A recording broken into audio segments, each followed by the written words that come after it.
This is your final chance, Corvo. Sign the confession, and let me give you the rights to put your spirit at ease.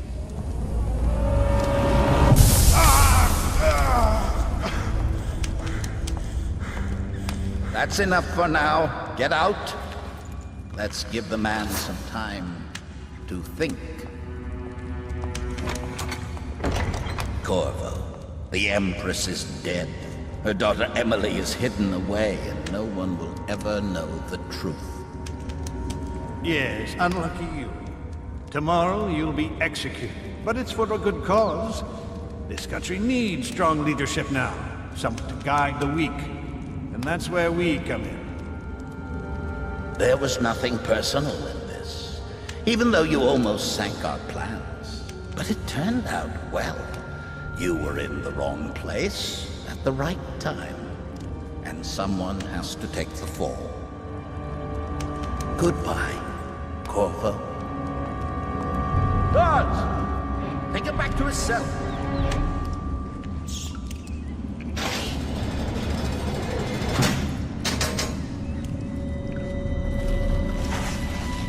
You should eat, Corvo.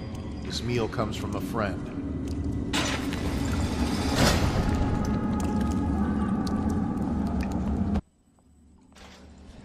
Hello, so this playthrough of Dishonored is basically going to be just of the missions and the missions only. And the reason for that being is that I feel that the parts that are in between the missions, you don't really need any help on them, because basically you're just walking around speaking to people, or you're buying stuff, you're buying equipment off this guy called Piero. Now, the way this game works is that you can collect runes and bone charms, and again, I won't be collecting them because the trophies that I'm going for, I'll state the trophies that I'm going for Ghost, which is, I get mixed up with Ghost and Shadow. They're basically the same one. Ghost is like, don't alert, complete the game without alerting anyone. And then you've got Shadow, which is complete the game without alerting anyone and killing no one but your key targets. Then you've got mostly Flesh and Steel, which is completing the game without any enhancements, upgrades, magic or stuff like that. Then you've got the Clean Hands one, which is complete the game without killing anyone. Now, early on when I'm choking people here, you can actually hold square. It just wasn't working for me, I don't know why. But as soon as you choke them out, keep hold of square and you put them over your shoulder straight away. It just saves a bit of time, especially when you're like near another guard kind of thing. It's just helpful. So yeah, this playthrough, it's gonna be just of the missions and just to get them trophies. So I won't be going for the runes, I won't be going for the bone charms. Now in this game, the way it works, it gives you like a heart, and it actually reveals where all the bone charms and the runes are in the game for you on the map, because you put your heart out, you gotta equip it, and then you'll actually see like an arrow. Do you know the arrow there, the white arrow on my screen, on to the door there, the objective thing? But when you get your heart out, other arrows will appear on your screen, and it'll be like to a rune or to a bone charm, and they're fairly easy to get. Now the only ones that I've had trouble with is like there's one in mission 7 I think, and it's like under the statue in water, and it's, you think you can get to it, but it just won't let you get to it. You think there's like a nook or a cranny, you know, when you're in the water to get under the statue, and you think you can get to it, but you can't. So I just left that because I just thought, you know what, I can't get it, so I just left it. And then a couple of minutes later, when you carry on the story, you actually come round to it yourself. So to keep that in mind, if you can't get a bone charm, don't worry about it, just leave it, and then more often than not you'll come around, and because you're playing through the story, you come across it anyway. So the only thing that I can suggest you do if you want the runes and the bone charms is every time you enter a new area, get the heart equipped. I haven't got the heart yet, I'll get the heart soon, it'll probably be in the next video, but every time you enter a new area, get the heart equipped all the time to see where all the runes are and the bone charms. And another thing as well, the game actually helps you when you're near a bone charm. Even when you haven't got the heart out, your pad will start vibrating. So if you feel your pad vibrating, get your heart out, and it'll say that you're close. You're probably looking directly at the runes. You know, even if it's through a wall, it'll still vibrate for you.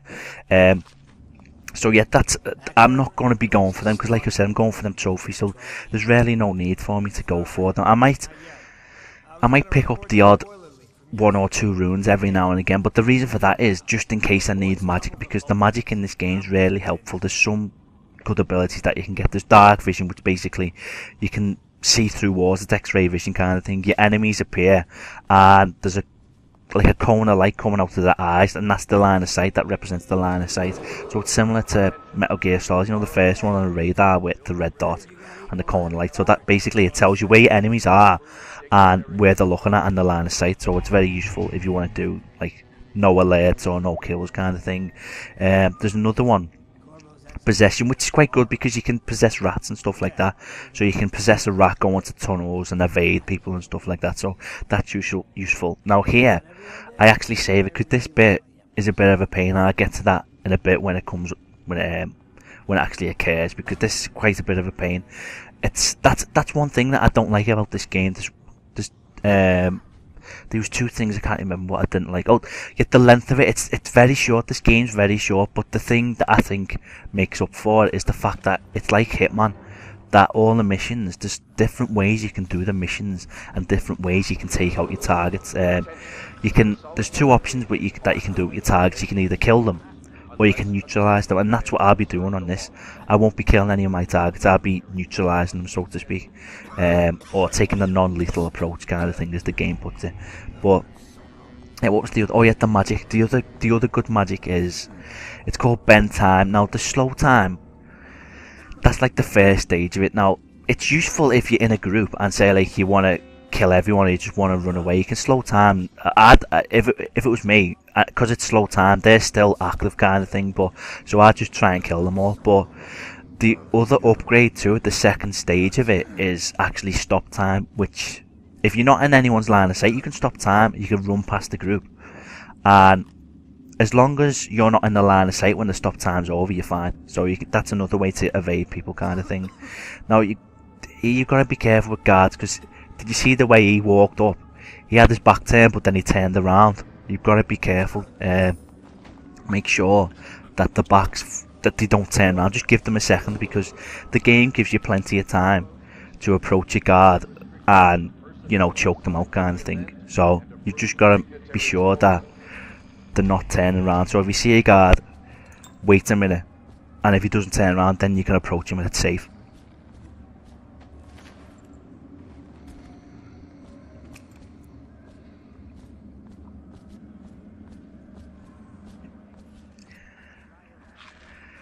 Yeah, I think that. Oh, I'll tell you about the food as well. There's food in the game that you can pick up and eat, and it restores a minute bit of health kind of thing. But it is useful because there's quite a lot of food in the stages in the game. So as long as you're going around not getting hit so severely kind of thing, you're okay. But you get these elixirs, Sokolov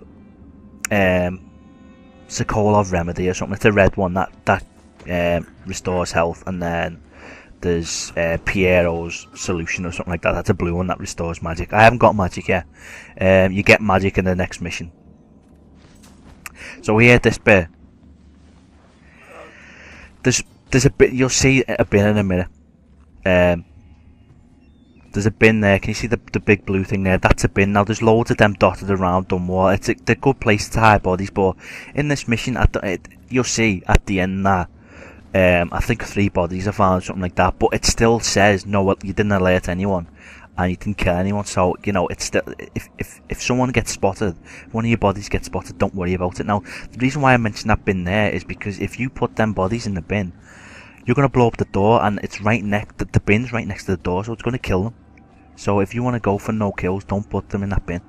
And like I was saying before, that if a body's found, then, you know, don't worry about it. But well, on this level, don't worry about it. The only level that I'd advise you not to get a body found, or any bodies found, is a level that contains alarms, because they're like big megaphone things on.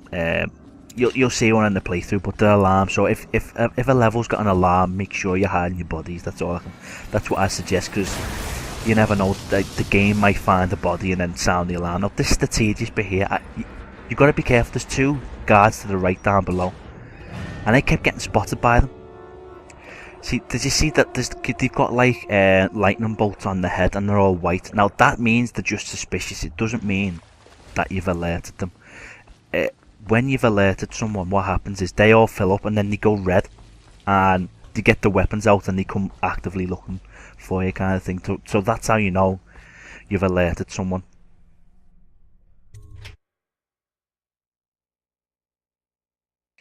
Yeah, so the first mission isn't really that bad, you know, for in regards to like not getting spotted and stuff like that. It's just that bit then with them 2 guards below. I was getting spotted by them countless of times. It was just so frustrating. So that's why I saved the game before I blew the door up. Now this bit here, it's like, this is you can say this is like a bit of a tutorial as well. It shows you the rats eating the guards. Now as soon as you enter the next area, you'll see that there's rats on the floor, because the rats attack you. They actually hurt you as well. They start munching on you and stuff like that. So that effectively there, that's another little bit of a tutorial kind of thing, because there's an area coming up. There's rats to the left there, so just run. Just get in the water. The rats don't go in the water. There's a bit coming up with like rats on the floor, and there's like bodies all around. So just use the bodies to get rid of the rats kind of thing. So if you ever see rats, if you need to get past them, I don't think there's stages in this game where you see rats and you have to get past them kind of thing, but I think it's just telling you that the rats eat bodies, and I mean, I think they eat unconscious bodies as well, so be careful where you're putting your bodies. I mean, the way this game works is like I was saying in the previous video, there's high chaos and low chaos, and the high chaos, that means that there's an increased number of rats and an increased number of weepers to like plague victims kind of thing. So what you got to do in this bit, you got to act like when you were a kid, jumping on the couch, in between the couches, thinking the floor is lava. Just don't go on the floor, otherwise the rats will come to you. Don't go like that. So just jump over here, and there's a load of dead bodies there, so you just use what you saw before and throw a body down to the floor. So yeah, you've just got, just with the rats, there's not many places that you see them if you're going for low chaos, because with high chaos what happens is that it increases the number of rats, it increases the number of plague victims, and that, if you're going for ghost, then that's like a detriment to you, because in mission 7, if you're going high chaos and you don't want to alert anyone, even if you alert a weeper, then that counts as you've alerted someone kind of thing, so you got to be careful. I mean, a prime example of that is in mission 3, which is annoying because I haven't got any magic. You know, the dark vision that I was on about before, I haven't got any magic to see where the weepers are or where the line of sight is, so it's a bit annoying. You've just got to get the pattern down. So yeah, this is my second playthrough, and I've become a bit of a trophy, or so that's why I'm getting the trophies for this. I mean, I only need these trophies for platinum on it. But people have said, basically people have said that you play the game stealthily on your first playthrough. Now, I didn't agree with that, and the reason for that was I wanted to enjoy the game. I wanted to use everything that was at my disposal. I wanted to use the magic. I wanted to use all the weapons that you can use. You only get 2 weapons in the game, and there's different ammunition for the weapons. And this bit here, this is a pain in the ass, 'cause there's a note and it says look for the whiskey or something like that. And so I was looking for a bottle of whiskey, and it turns out it's at the bloody back on the wall, isn't it? By a whiskey sign. This is the note here, jelly safe or something like that. It says something about check the whiskey, remember about the whiskey kind of thing. But yeah, people have said that play this game stealthily on your first playthrough, but I'm gonna say don't, because I enjoyed the game just killing everyone, just using everything, doing the cool assassinations and stuff like that. I really enjoyed the game, using all the magic and stuff like that. But what helped the most was that I got a knowledge of the areas of the game, you know, by killing everyone. Now here I get spotted. Now this, look, he's gone red, so that means he's alerted, so that's why I'm gonna load it again. That's the reason I got spotted then, because I wasn't in stealth when I dropped down, so he heard me. So if you're going to drop off a ledge or something like that, you'll see that I'll go into stealth. Make sure you're in stealth, and you can tell that you're in stealth because it'll actually tell you on the screen in the bottom left hand corner. You see like a mini corvo, like crouch down kind of thing, and that means you're in stealth mode. So you won't be heard then, as long as you're not like, you know, whacking your sword against the wall or something like that.